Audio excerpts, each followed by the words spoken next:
también colaboramos con la doctora Selene García Ávila, que es miembro del claustro de la Maestría en Lengua, Literatura y Traducción, adscrita ella en la Universidad Autónoma del Estado de México, en Toluca, y también como parte del equipo de coordinación, de organización, estuvo el doctor Gabriel Alvarado, quien hoy presenta, y su servidora, la doctora Kalinka Velasco Zárate, de la Facultad de Idiomas UAPO, y el doctor Alvarado del Instituto de Investigaciones en Humanidades.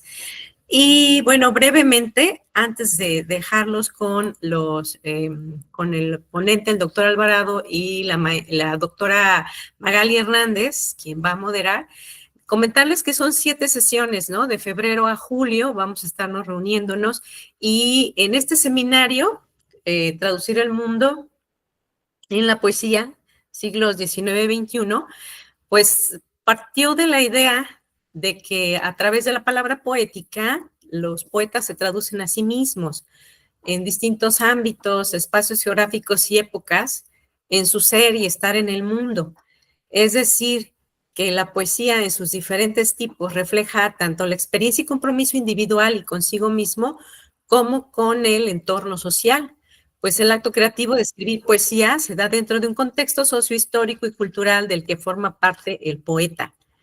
En el seminario se discutirá, en palabras de Alvarado, cómo la palabra poética es una dimensión para propiciar un contacto íntimo y gozoso con las cosas en su mero estar ahí y en su modo inmediato y espontáneo de darse.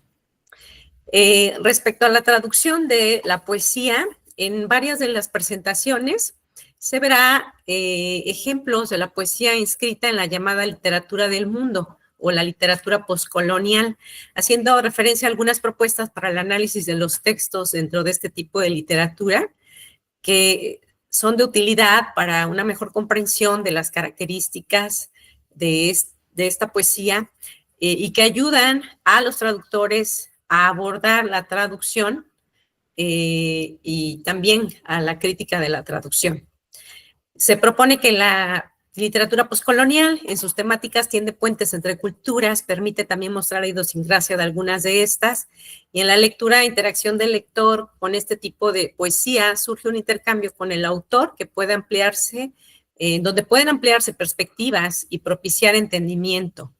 Las y los poetas estudiados reflejan la experiencia y la reflexión sobre su condición como sujetos de espacios o lugares que han vivido la experiencia postcolonial. Puesto que el género poético también es parte de ámbitos formales como el escolar, en el seminario se abordarán algunas experiencias de cómo se da el acto de enseñar la apreciación de la poesía y en algún momento dado de cómo se escribe poesía.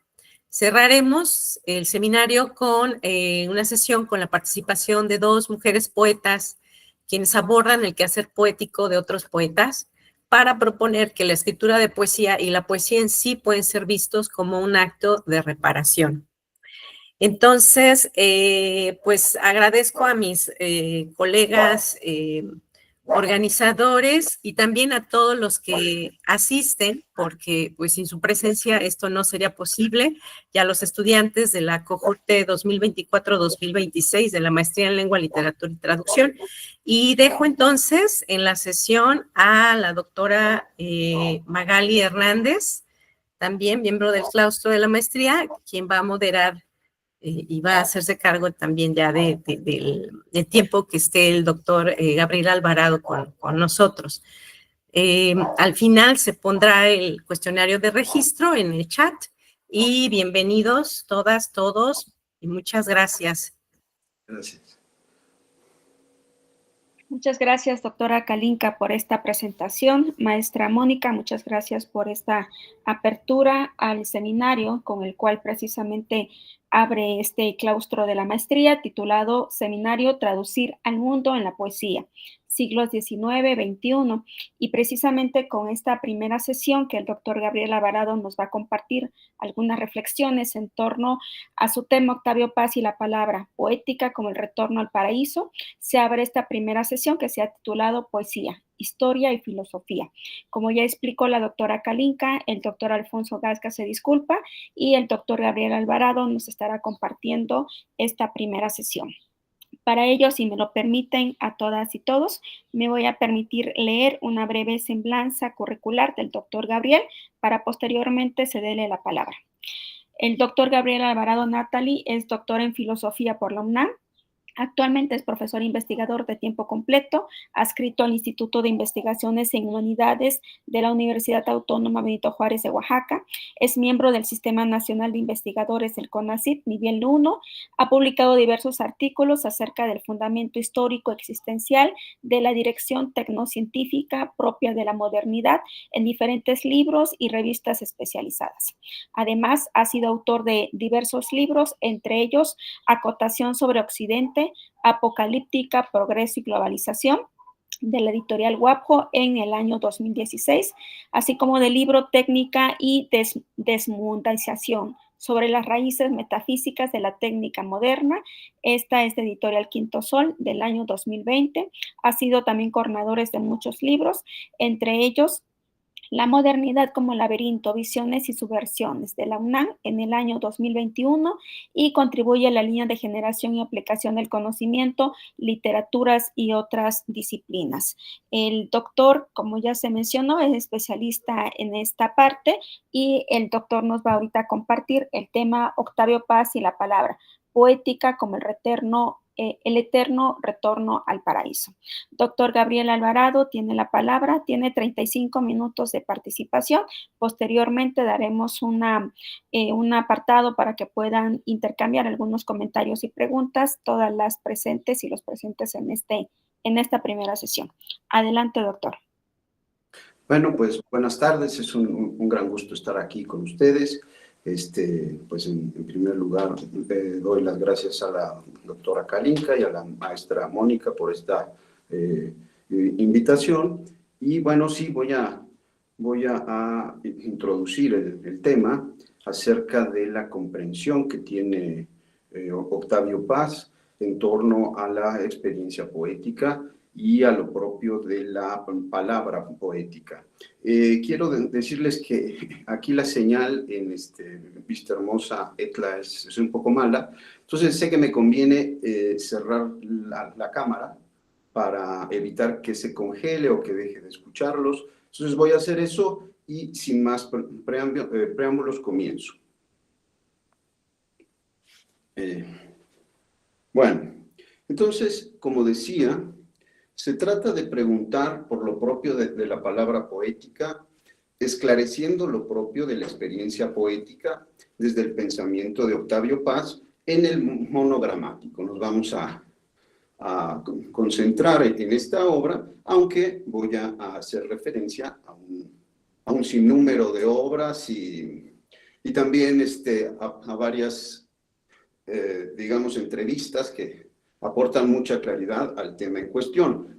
Hay que decir que el monogramático es de 1970. Bueno, ¿cuál es la importancia de sacar del olvido esta cuestión? Esta reflexión, pues, acerca de lo propio de la palabra poética en Octavio Paz. Bueno, hay que tener en cuenta que los pueblos latinoamericanos hemos sido eminentemente pueblos poéticos. Nuestra valía como pueblos nunca ha residido en aportaciones significativas al progreso económico tecnocientífico, sino en nuestra gran poesía, desde Sor Juana, pasando por Darío, Gabriela Mistral, Alfonso Reyes, Lugones, Neruda, López Velarde, Lezama Lima, Asturias, Gorostiza, Borges, etc. Podemos decir que lo poético, de hecho, ha definido nuestra fisonomía cultural más auténtica. Es lícito afirmar que América Latina ha tenido ante todo un alma poética. En la tan aciaga situación geopolítica de nuestros días, quizás valga la pena recordar la afirmación lúcida de Octavio Paz. Los pueblos comienzan por perder su alma y acaban perdiendo sus derechos. Para Octavio Paz, la palabra poética es una forma paradójica de lenguaje. Se distingue, en primer lugar, de ese modo de lenguaje más frecuente, el que solemos usar. El lenguaje de los nombres comunes, le llama él. Es el que sirve de vehículo a las nociones generales. Es el lenguaje que se basa en abstracciones bajo una orientación pragmática, con vistas a manejarnos con las cosas y poder disponer de ellas de acuerdo a nuestras necesidades y deseos. Este lenguaje permite la reducción de la riqueza cualitativa de la realidad a generalidades. En él, los signos sirven de soporte a nociones abstractas de gran utilidad para clasificar, ordenar y manipular las cosas y los seres. En este sentido, podemos hablar de lenguaje instrumental. En el monogramático, Paz asocia dos rasgos esenciales a esta forma de lenguaje. En primer lugar, para él, resulta de una condición humana caída, posparadisiaca. En ese sentido, si apelamos, claro, como lo hace él, a la teología cristiana. Pero además, esa condición está íntimamente vinculada para Octavio Paz, en segundo lugar, con la época moderna. Para él, de hecho, explícitamente lo afirma en conversación con Antonio Marimón en 1981, la condición moderna es una condición caída, dice él.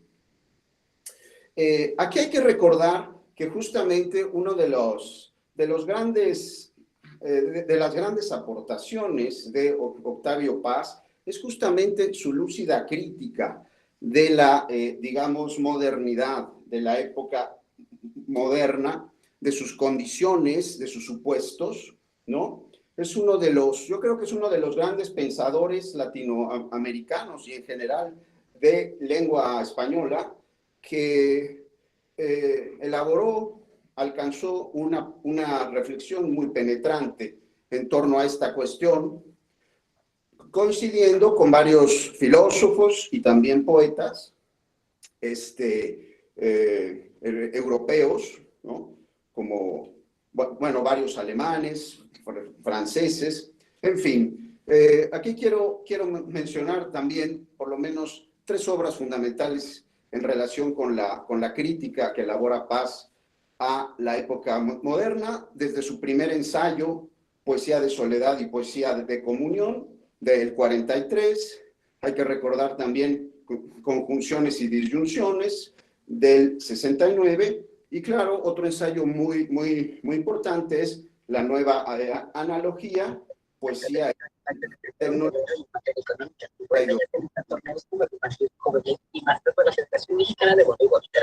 ¿Podemos, por favor, apagar su micrófono?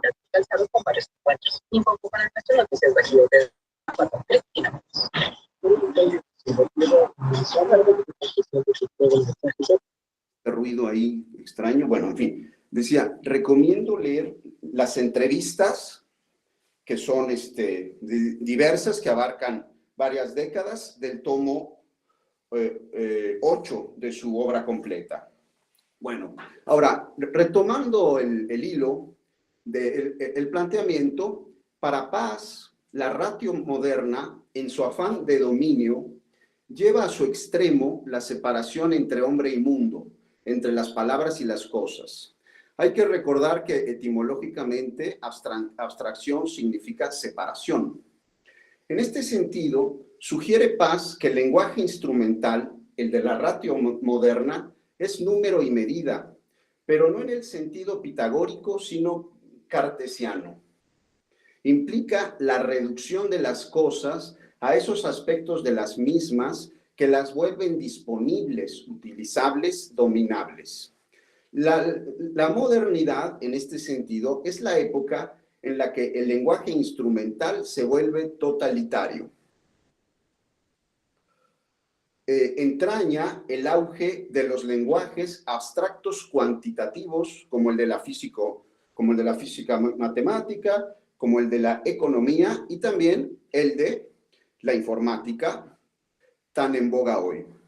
En este sentido, dice Paz, en el monogramático, que el lenguaje instrumental, propio de la mentalidad moderna, resulta de una condición humana caída.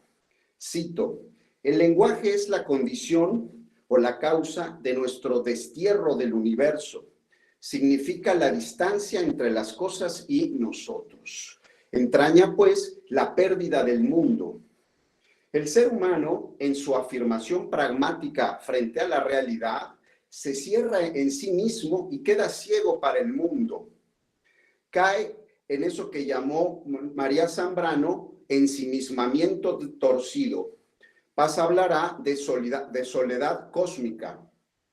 Atrapado en una pura autorreferencialidad, el ser humano se cierra para lo otro, pierde su relación con lo otro y con ello se pierde a sí mismo. Frente a esto, Octavio Paz resalta el carácter paradójico del modo del lenguaje propio de la poesía, de la palabra poética. Ve en esta, ante todo, una dirección subversiva, rebelde, frente a la comprensión moderna, es decir, frente a la comprensión instrumental, utilitarista y pragmática. La poesía, cito, es la negación viviente del mundo moderno. Esto dice en conversación con Torres Fierro en 1991. Lo mejor de la literatura moderna, afirma también, es una crítica de la edad moderna. Esto lo dice en conversación con Rita Gibert. Y es que la palabra poética en su más alta expresión nace para Paz de una experiencia que implica la superación de la condición humana caída. Implicaría una recuperación subitánea del mundo que nos saca del destierro, de la soledad cósmica. De ninguna manera la palabra poética debe verse, pues, como un instrumento eficiente de dominio o comunicación. Más bien comporta una dinámica singular en la que el lenguaje se anula a sí mismo. Cito, se adelgaza hasta la transparencia, fin de la cita, para que aparezca lo otro, la concreción de las cosas y los seres en su sencillo estar ahí, siendo lo que son, de acuerdo a su modo inmediato y espontáneo de darse. La poesía es palabra concreta, es palabra encarnada. En la poesía el lenguaje, dice Paz, de pronto se abre y nos vuelve a permitir trabar intimidad con el mundo en su otredad. La palabra poética, cito, es el hueco en donde aparece lo otro, fin de la cita. Se torna el espacio, pues, vacío donde la realidad aparece.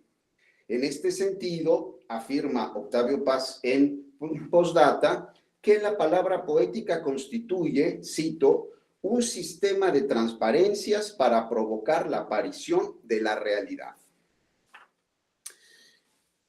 En este sentido, coincidiendo con Alfonso Reyes, Vasconcelos, Lezama Lima y María Zambrano, entre otros, la poesía es una forma privilegiada de conocimiento.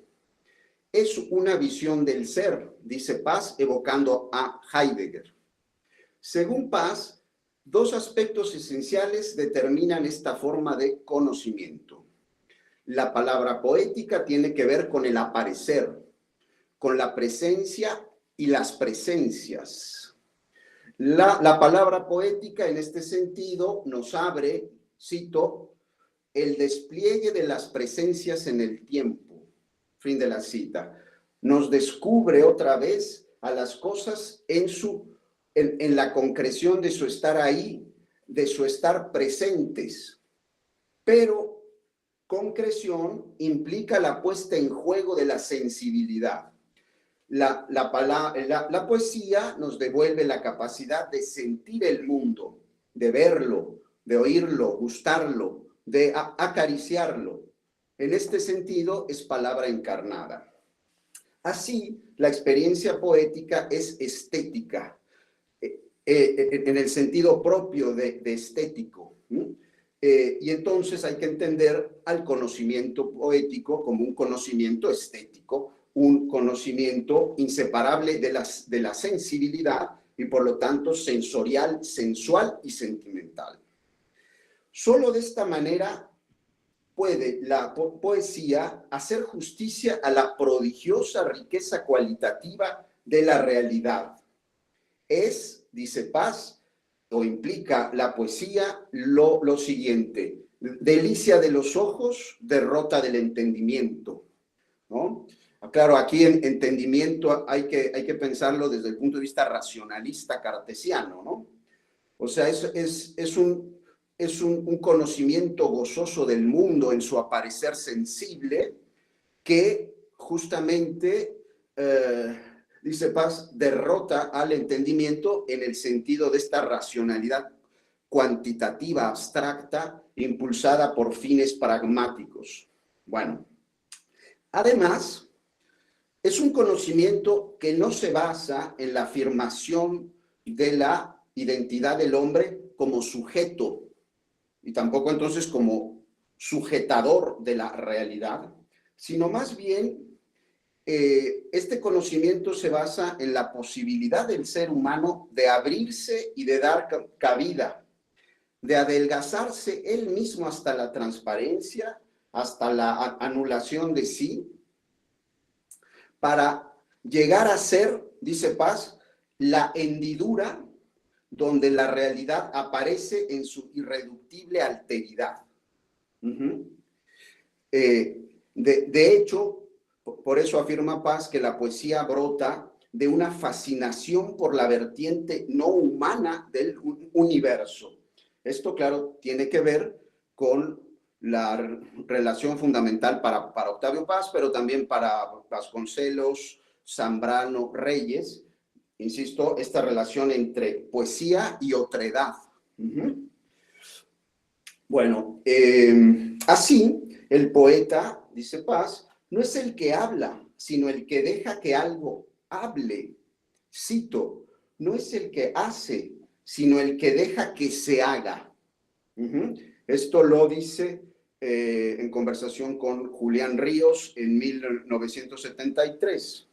Todo apunta, pues, a dejar ser al mundo, a las cosas en su irreductible otredad.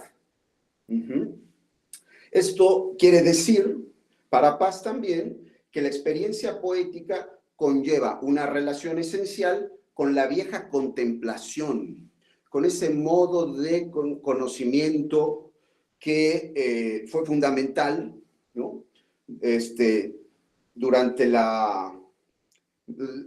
la época antigua de la civilización europea y que fue igualmente importante para el periodo, digamos, pues medieval, ¿no? La contemplatio, que podemos entender como un conocimiento fundado en un ver admirativo, en un ver gozoso, a diferencia de la ratio cartesiana o de la razón baconiana, que implica una clara dirección hacia el dominio y hacia el control de los fenómenos. Bueno, por lo mismo, la palabra poética implica una experiencia de comunión con el mundo. Esto va a ser muy importante para Paz, esta, digamos, noción de comunión con el mundo. Conlleva, cito, una reconciliación con la prodigiosa y terrible realidad. Entonces, Paz va a ser uno de los grandes defensores de la importancia de una dirección cultural que precisamente apunte a que el ser humano se reconcilie o logre alcanzar una comunión con el mundo, en el sentido también, claro, de una comunión con la naturaleza. En ese sentido, realmente es uno de los primeros intelectuales en nuestro continente que elabora un pensamiento que hoy llamaríamos ecologista. Finalmente, todo esto nos lleva a la experiencia paradisíaca y al lenguaje del paraíso. porque frente al lenguaje instrumental fundado en abstracciones, el lenguaje del paraíso sería para Octavio Paz el de los nombres propios, como afirma precisamente en el monogramático. Cito: el paraíso está regido por una gramática ontológica. Las cosas y los seres son sus nombres y cada nombre es propio. Así, el lenguaje paradisiaco implicaría la perfecta unidad, la intimidad absoluta entre palabra y mundo, la perfecta concreción de los significados y la consumada reconciliación del hombre con la naturaleza. Pues bien, para Octavio Paz, el dinamismo de la poesía apunta precisamente hacia esta intimidad y esta concreción.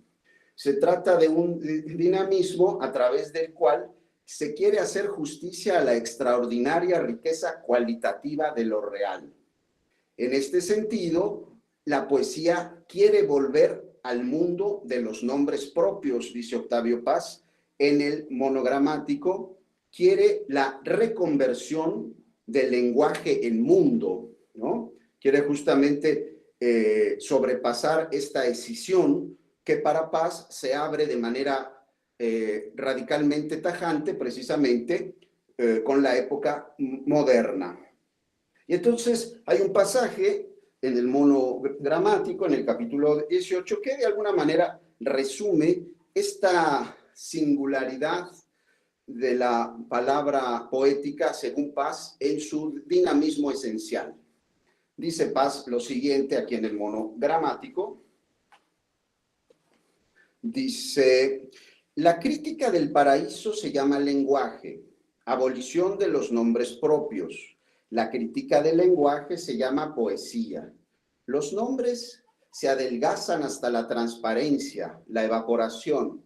En el primer caso, el mundo se vuelve lenguaje. En el segundo, el lenguaje se convierte en mundo.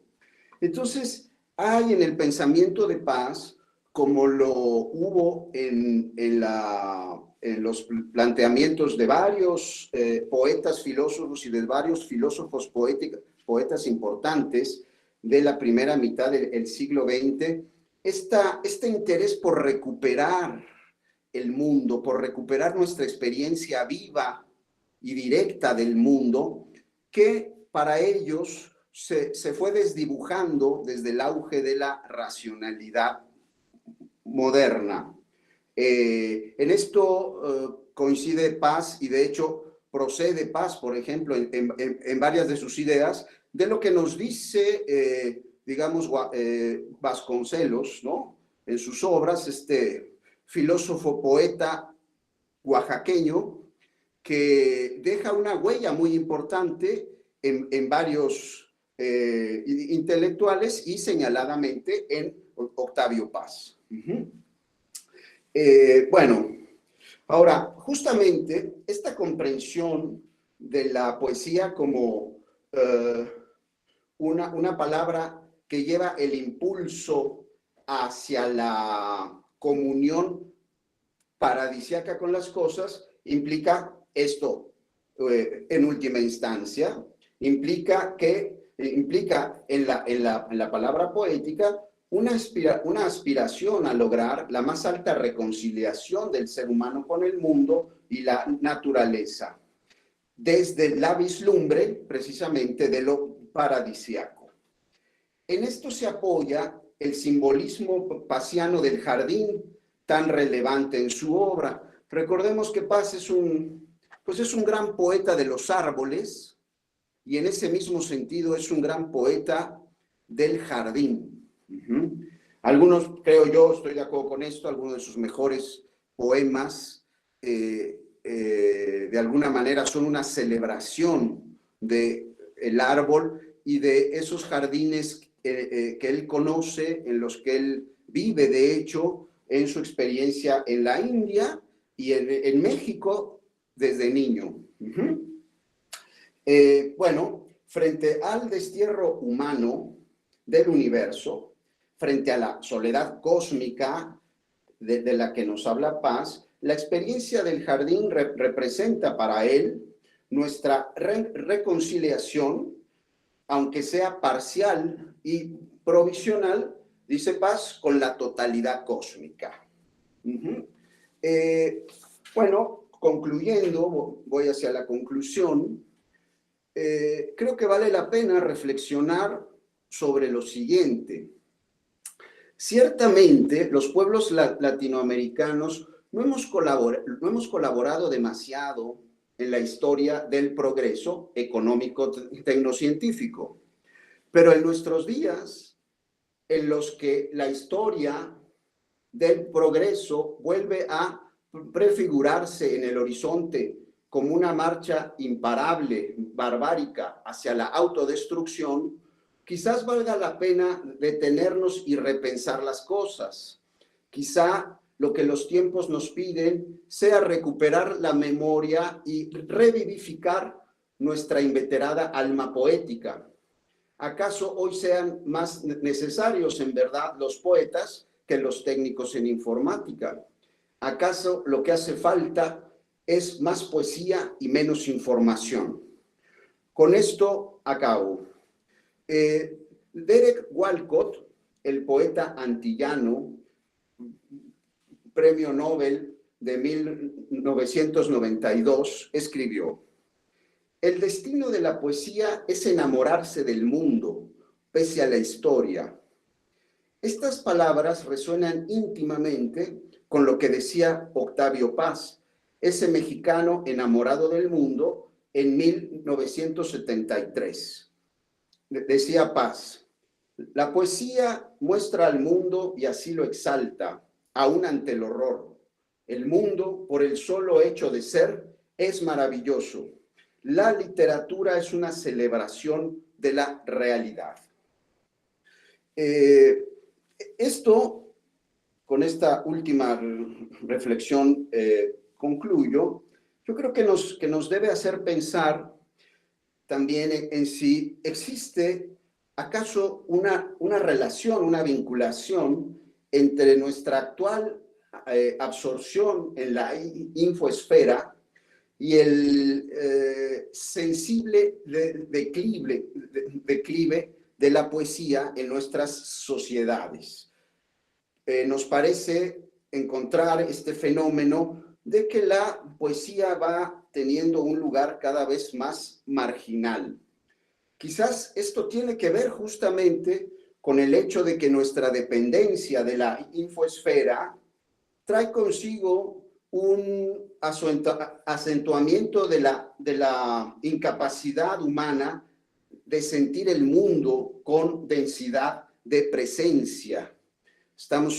Nos vamos acostumbrando a relacionarnos con las cosas y con los otros a través de las pantallas, ¿verdad?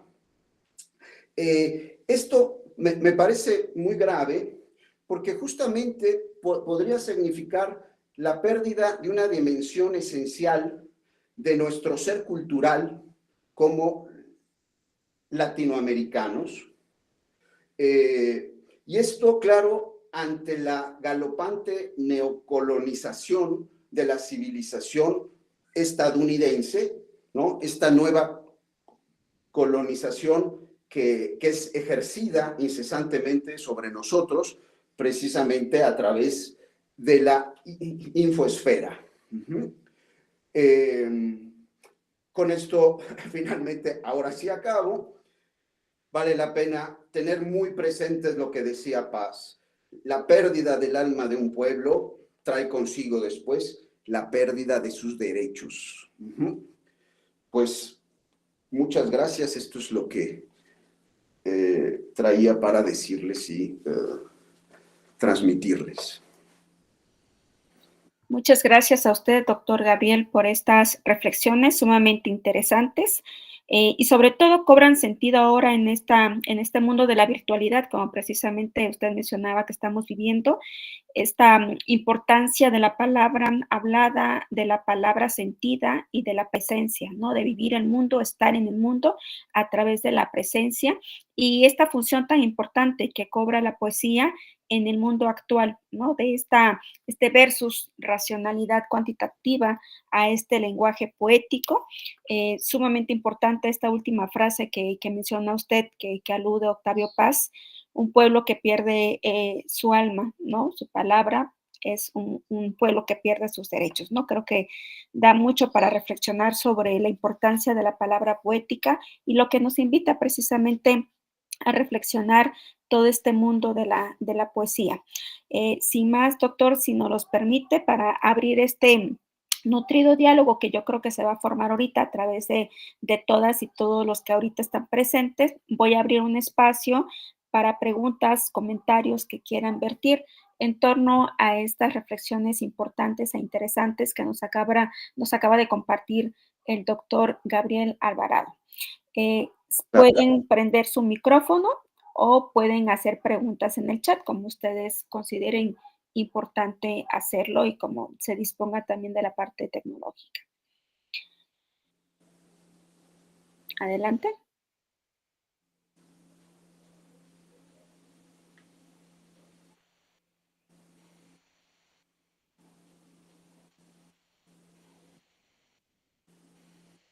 ¿Algún comentario, alguna pregunta en torno a lo que nos acaba de compartir ahorita el doctor Gabriel? Es un comentario y una pregunta a la vez. Adelante. Utilizó constantemente el término de la infoesfera y en muchos sentidos considero que es casi imposible escapar de esa infoesfera, pero al mismo tiempo hay muchas personas que han decidido aislarse, ¿no? El no participar de ese constante bombardeo de información. Y evidentemente la propuesta también va en función de que la poesía nos puede salvar justamente de ese bombardeo, ¿no?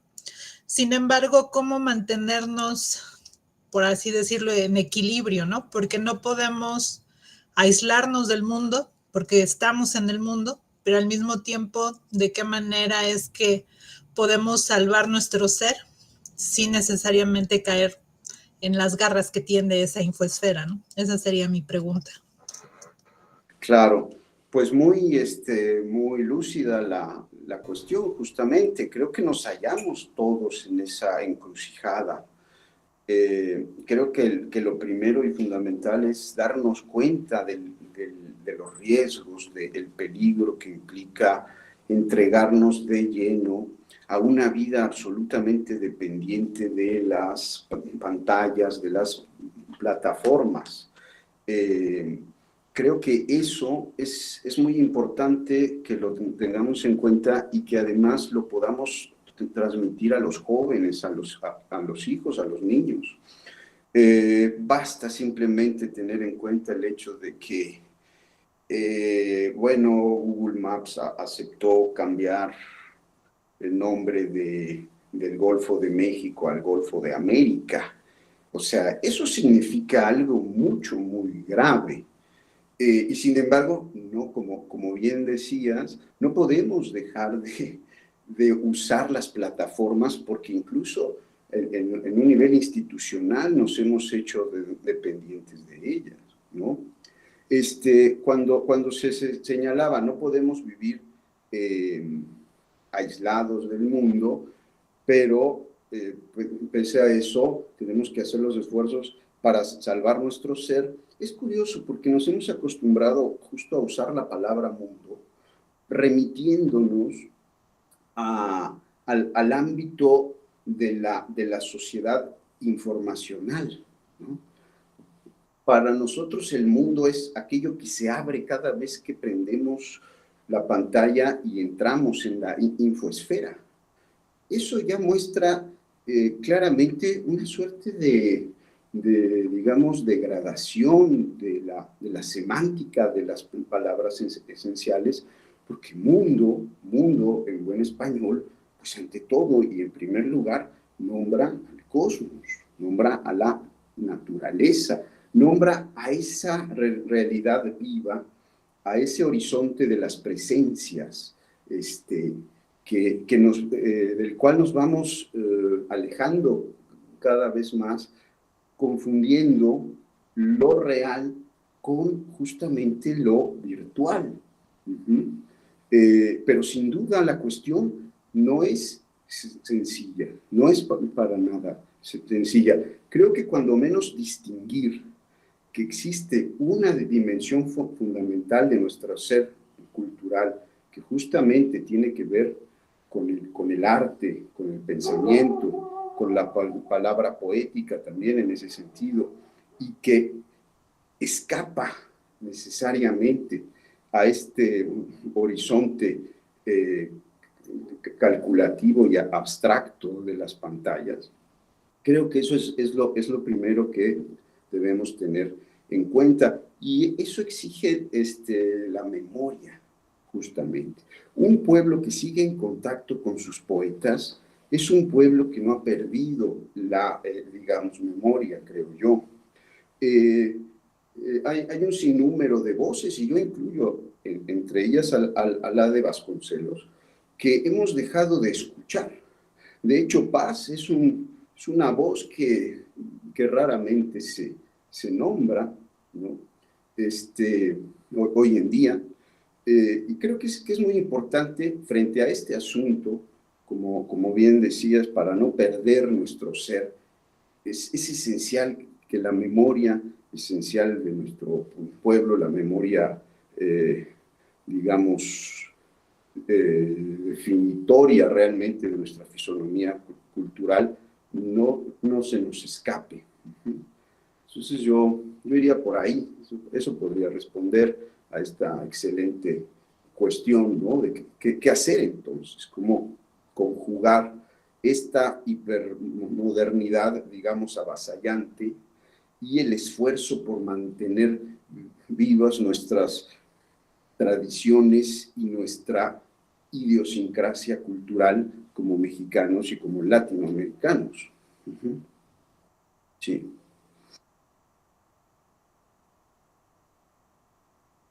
Muchas gracias, doctor. Y Adriana, ¿quieres comentar algo más?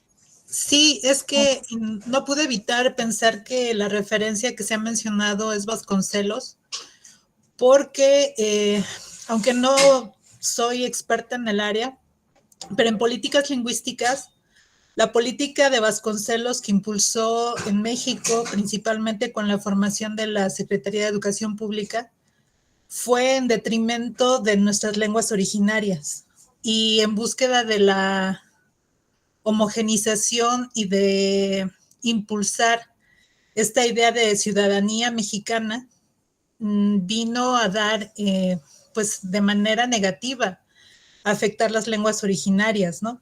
Y ahí de alguna manera me parecía un poco contradictorio, porque hablamos de recuperar nuestras memorias para no perder nuestros derechos, cuando considero que Vasconcelos de alguna manera fue un personaje controversial, pero que finalmente propuso, ¿no?, este concepto de ciudadanía que fue en detrimento precisamente de la memoria de nuestros pueblos originarios y precisamente en detrimento de las lenguas originarias en este país, ¿no? Solo quería comentar eso, solo que me pareció un poco contradictorio, ¿no? El personaje con la política que él impulsó a nivel nacional en nuestra educación mexicana, ¿no? Sí. De hecho me atreví, o sea, sí que fue un acto de valentía nombrar a Vasconcelos, precisamente porque Vasconcelos no es una figura valorada, digamos, apreciada hoy en día, y me parece que en Oaxaca esto es patente.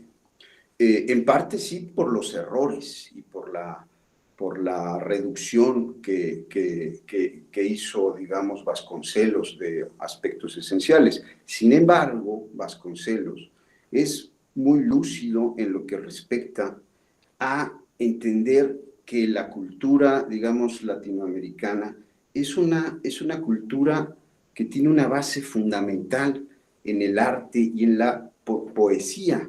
Claro, lo que él, ante todo, quiere recuperar es la memoria hispánica.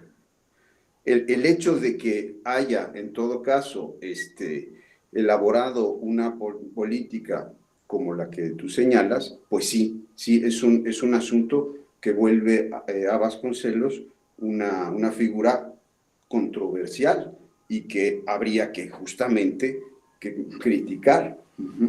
Pero recordemos que Vasconcelos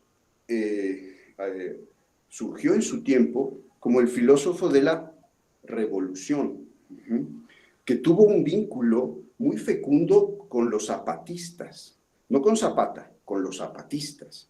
Si él se inclinó por un, digamos, movimiento, digamos, revolucionario, fue con los zapatistas, con los primeros zapatistas.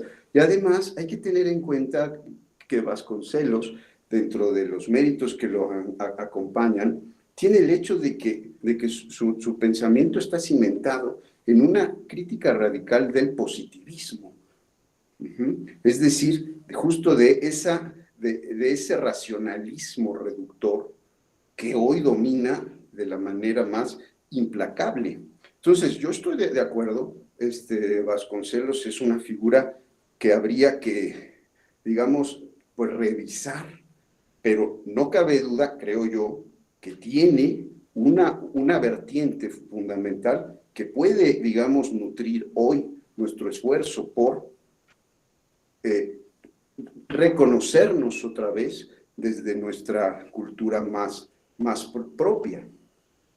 Eso pienso, sí. Ahora, sé que es un acto un tanto, digamos, arrojado defender a Vasconcelos, incluso a Paz hoy en día también Octavio Paz es una figura muy controvertida.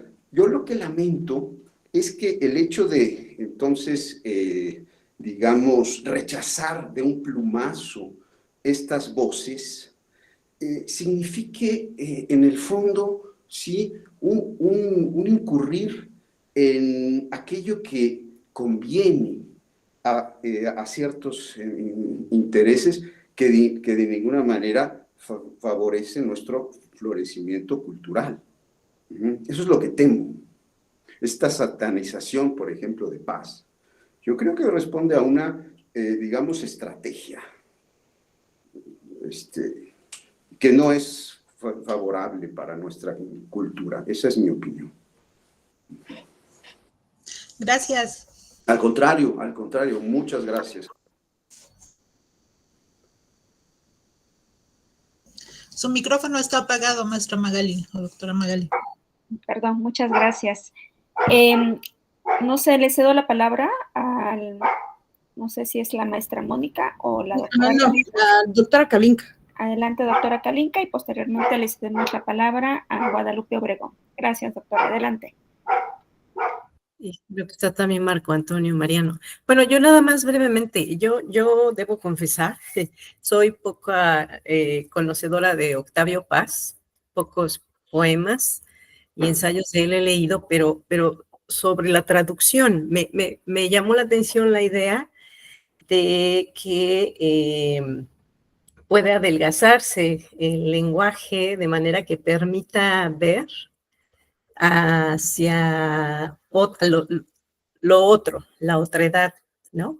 Creo que esa es una idea interesante y que resuena en cuanto a la cuestión de algunos enfoques en la traducción que abogan por dejar, por medio de traducir textos, ¿verdad?, en otros idiomas, y incluiría también, incluso creo, a los idiomas originarios en México, puede conocerse de otras culturas, de otra forma de expresar emociones. Esto que tiene la poesía, ¿no? Que sí, pienso yo, que sí en un momento dado refleja ciertas pensamiento. Creo que no todo es emoción pura o lo que se percibe por los sentidos nada más, sino que pienso, hay cierta elaboración sobre las experiencias y allí yo veo quizás algo con un poco con el pensamiento y lo racional. Esta idea entonces de ver a otros ¿no? Cómo se expresan, no nada más en el lenguaje, sino sobre cómo ven el mundo que habitan, ¿no? Y lo que viven.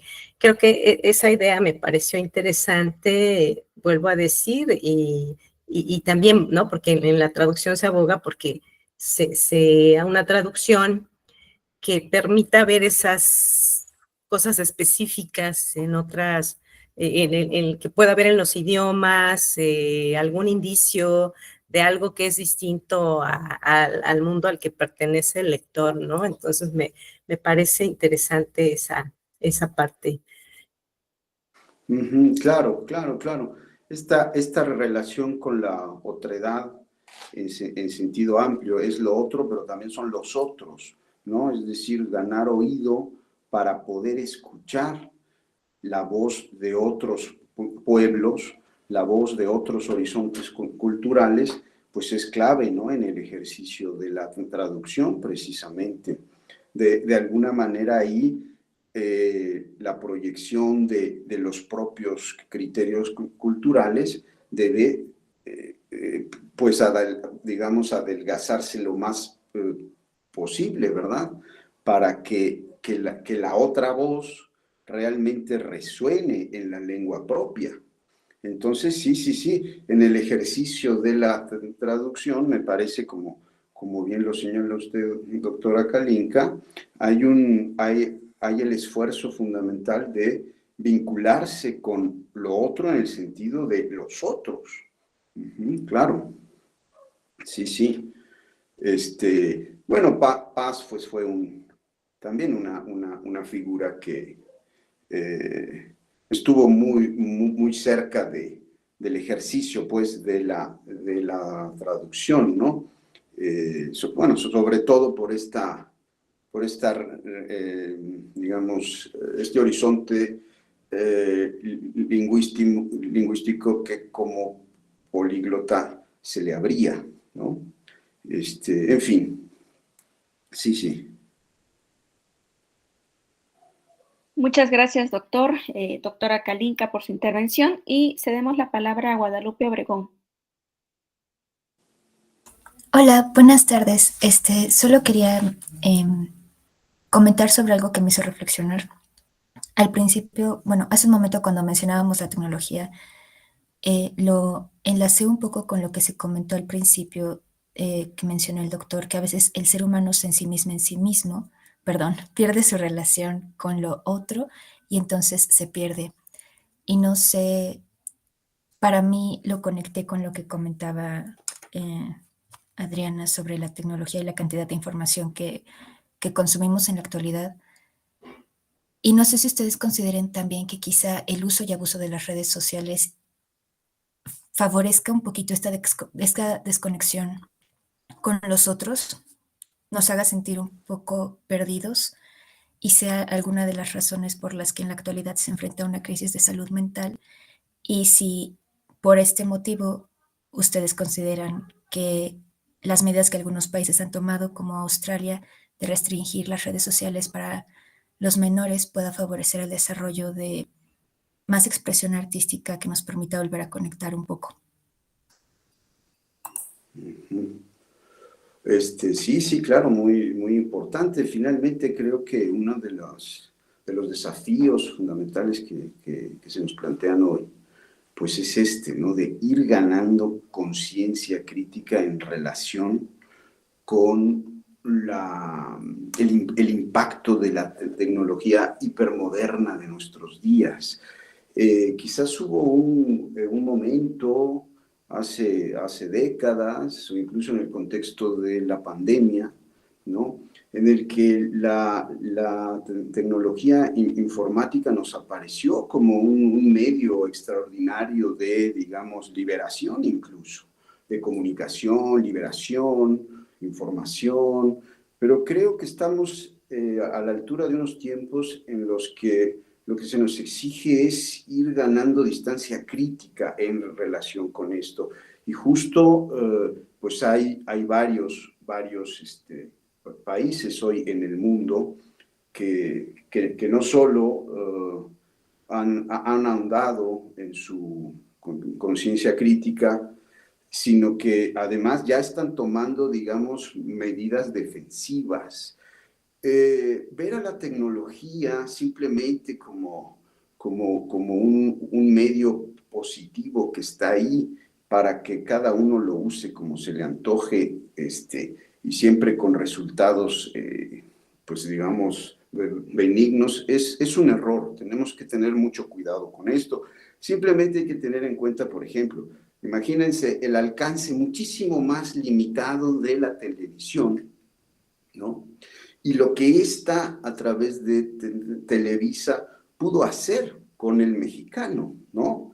El grado de enajenación que los mexicanos llegamos a alcanzar precisamente por nuestra absorción en la televisión bajo el dominio de Televisa. Claro, cuando apareció Internet parecía que esta traía consigo la liberación de estas restricciones y de una mirada absolutamente mezquina, digamos, empobrecida, ¿no? La de Televisa, y parecía que se nos abría un gran horizonte. Sin embargo, los resultados psicosociales no están mostrando que esto sea así, como bien señalas tú. Lo que vemos es un incremento de la enajenación que lleva al extremo de la enfermedad mental. Entonces es muy importante empezar a tomar nuestras reservas, a tomar distancia. Y claro, ¿desde dónde? Pues desde los horizontes más ricos y más sólidos de nuestra propia cultura, que no son los tecnológicos, son los artísticos, son los poéticos, son los filosóficos. Incluso me atrevo a hablar del horizonte religioso. Tenemos que volver a tomar pie en el basamento fundamental de nuestra cultura para poder empezar a ver de manera más clara qué significa el avance de esta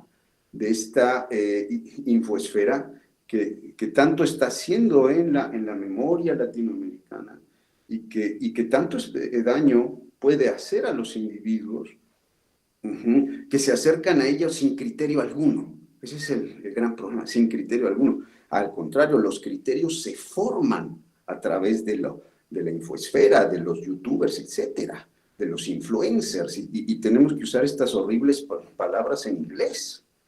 Pero nosotros contamos con un basamento cultural muchísimo más rico y muchísimo más valioso, y que debemos empezar a recuperar si no queremos que esto nos devore, y efectivamente, perdiendo el alma, como decía Paz, acabemos perdiendo nuestros derechos y seamos realmente un pueblo colonizado.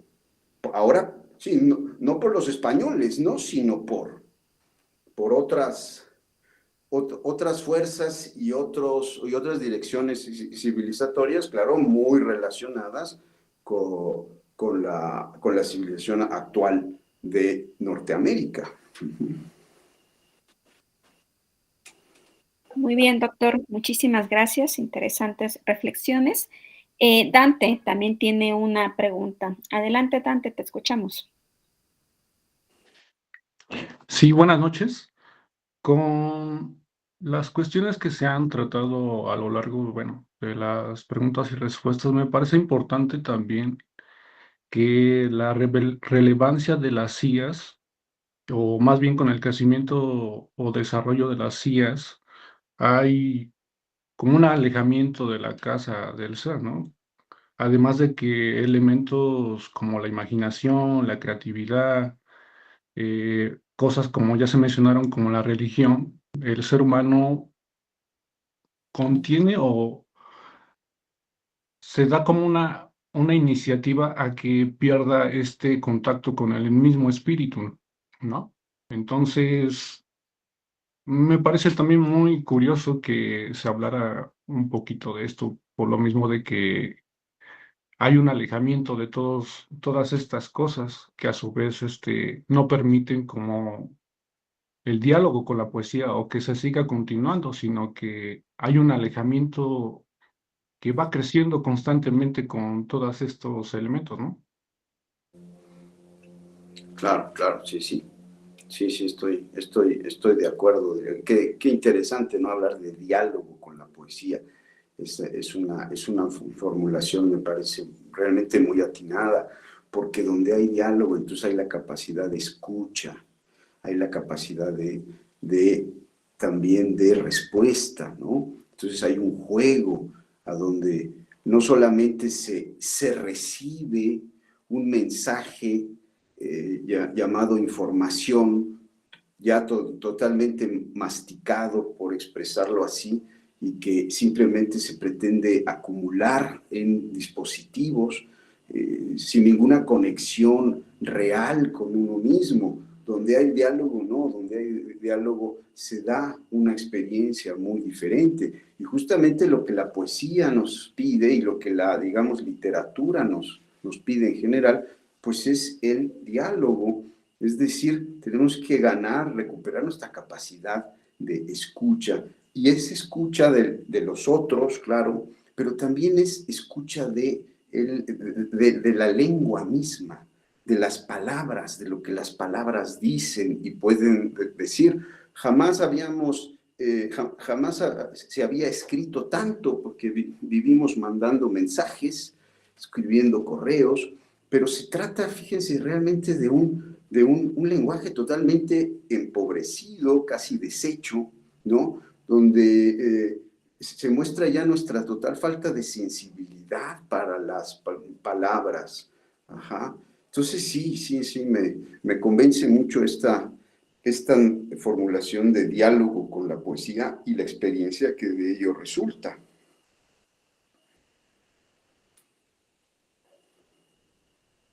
Muchas gracias, doctor, por recordar la importancia que cobra el nombrar la palabra como este acto tal vez de resistencia y de hacer presencia a través del lenguaje poético.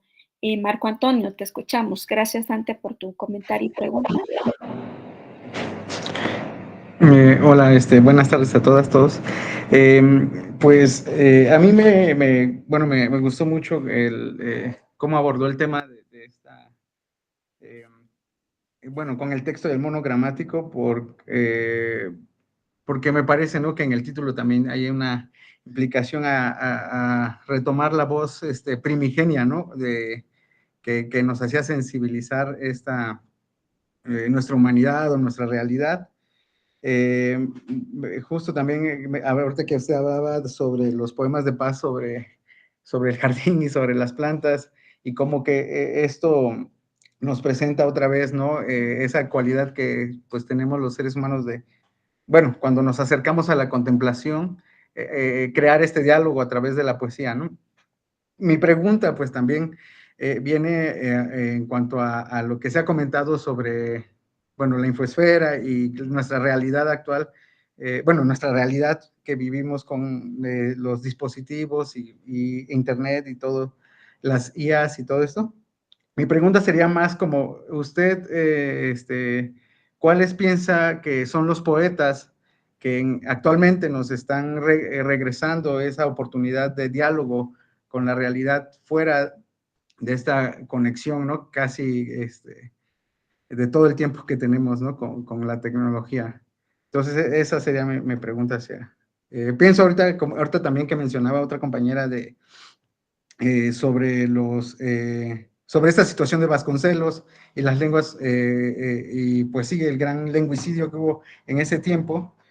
Pienso también en Nadia López, que me parece también que es una poeta que está dialogando con su realidad, ¿no?, de desplazamiento dentro de los pueblos originarios, pero me gustaría saber también cuáles considera usted que son estos poetas o estas poetas.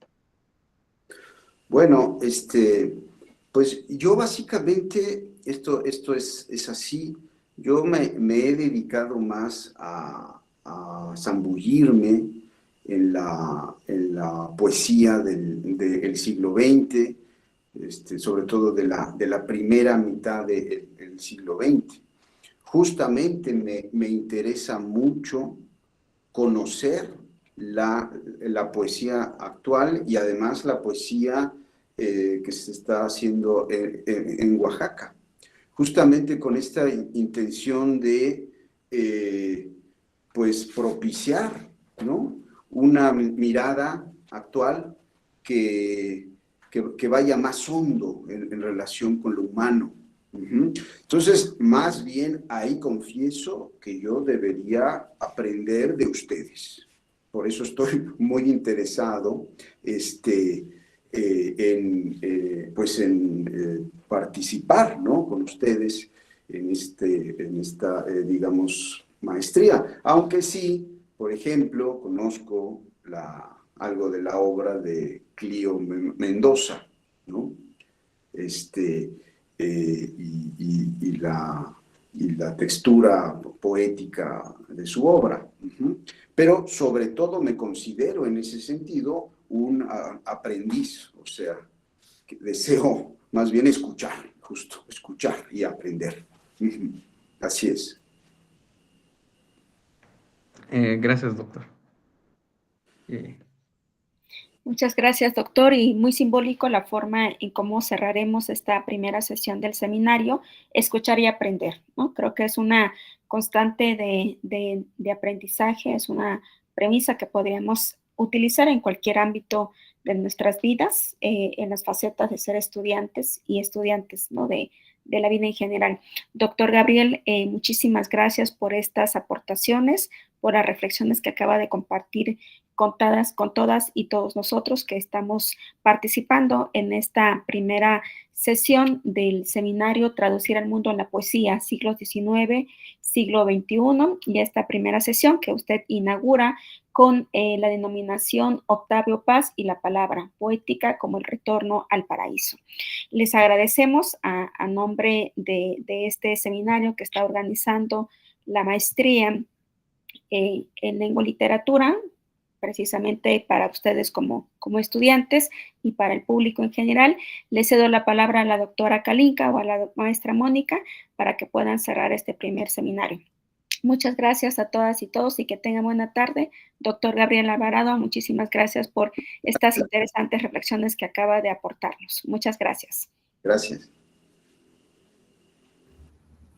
Bueno, pues muchas gracias, doctora Magali. Bueno, no sé si había alguien más que quisiera comentar algo. Pues yo nada más agradecer la presencia y también el apoyo aquí técnico con la maestra Mónica, que pues volver a insistir que el seminario lo hacemos todos.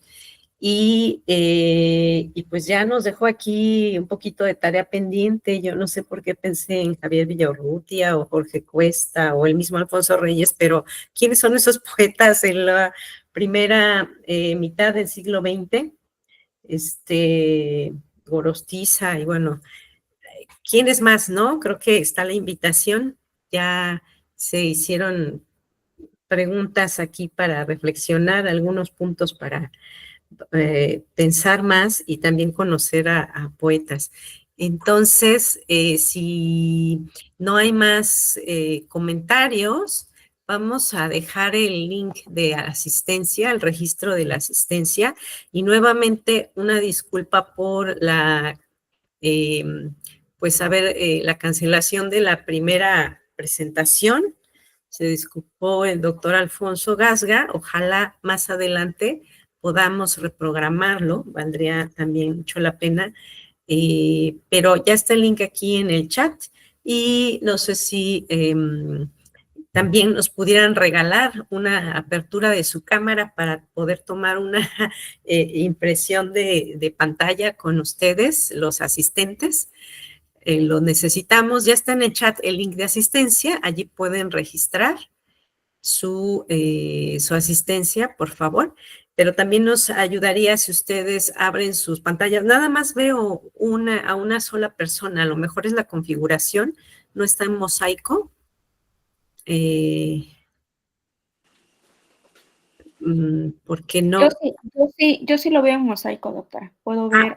¿Podría, por favor, tomar una captura de pantalla? Exacto, de todas las páginas. Muchas gracias. Bueno, estas son cuestiones más de... Bueno, no sé si todos ya prendieron sus cámaras, faltan algunas, bueno, siempre y cuando se los permitan. A la de 3 voy a tomar la foto para que no nos haga desprevenidos. A la de 3. 1, 2, 3. Ok, muy bien. Voy a tomar otra. Muy bien. Muchas gracias. Doctora Kalinka, ya fueron tomadas las fotografías. Bueno, muchas gracias y pues de mi parte es todo. Pues muchas- agradecemos la asistencia de todos. Perdón, ajá, Dante.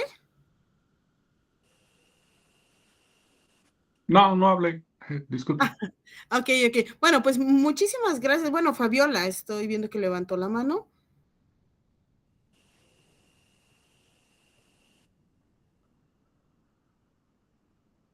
Ah, no se oye.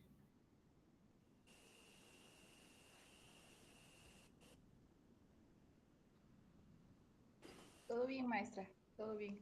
Ok, Gracias. bien, pues bueno, sí sentimos que el doctor Alfonso pues no haya estado cuando hay una situación personal, familiar, pues entendemos.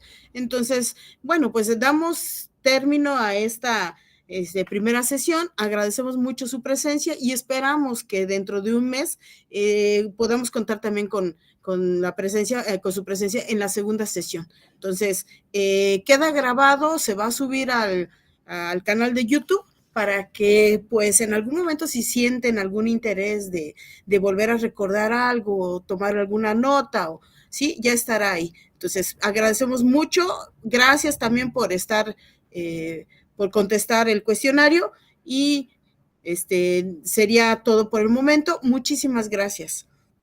Al contrario, muchas gracias a todos y pues digo especialmente a la maestra Mónica, a la doctora Kalinka que tan generosamente me ha invitado, me ha digamos alentado y en general pues a todos ustedes por su tiempo y por su paciencia. Muchas gracias, muchas gracias. Gracias, Gracias. buenas tardes, Hasta luego. doctor. Gracias, saludos a todos, gracias. Aquí en el chat está el link al canal por si están interesados suscribirse, gracias. Buenas noches, que descansen. Buenas noches. Buenas noches.